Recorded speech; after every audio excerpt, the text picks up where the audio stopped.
বৃহস্পতিবার মানেই টেলিভিশনের সমস্ত ধারাবাহিকগুলোর ফল প্রকাশের দিন। সামনে এসেছে এই সপ্তাহে টিআরপি তালিকা। এই সপ্তাহে টিআরপি নম্বর সব ধারাবাহিকেরই প্রায় নিম্নমুখী। গত সপ্তাহে দ্বিতীয় স্থান দখল করেছিল ফুলকি, আর এই সপ্তাহে আবারও শীর্ষস্থান ফিরে পেয়েছে এই ধারাবাহিক। 7.3 রেটিং নাম্বারের সাথে ফুলকি এই সপ্তাহের বেঙ্গল টপার। দ্বিতীয়তে যে ধারাবাহিক রয়েছে তার সাথে তফাৎ 19-20 7.1 রেটিং পয়েন্টের সাথে দ্বিতীয় স্থানে রয়েছে গীতা এলএলবি। তৃতীয় স্থান দখল করেছে নিমফুলের মধু, তার প্রাপ্ত নম্বর 6.8। এই সপ্তাহে কথা রয়েছে চতুর্থ স্থানে 6.4 রেটিং নাম্বারের সাথে।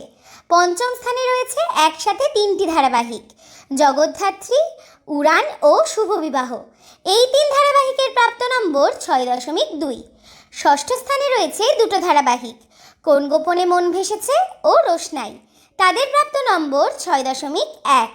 সপ্তম স্থান দখল করেছে 2 ধারাবাহিক, অনুরাগের ছোঁয়া ও হরগৌরী পাইস হোটেল। এই 2 ধারাবাহিকের প্রাপ্ত নম্বর 5.2। 5 রেটিং পয়েন্টের সাথে অষ্টম স্থান দখল করেছে ডায়মন্ড দিদি জিন্দাবাদ। নবম স্থান দখল করেছে দুটো ধারাবাহিক, বধুয়া ও মিঠি ঝোড়া। এই 2 ধারাবাহিকের প্রাপ্ত নম্বর 4.9। সদ্যই শেষ হয়েছে কে প্রথম কাছে এসেছি ধারাবাহিক, আর এই সপ্তাহে টিআরপি তালিকায় এই ধারাবাহিক রয়েছে দশম স্থানে 4.4 রেটিং পয়েন্টের সাথে।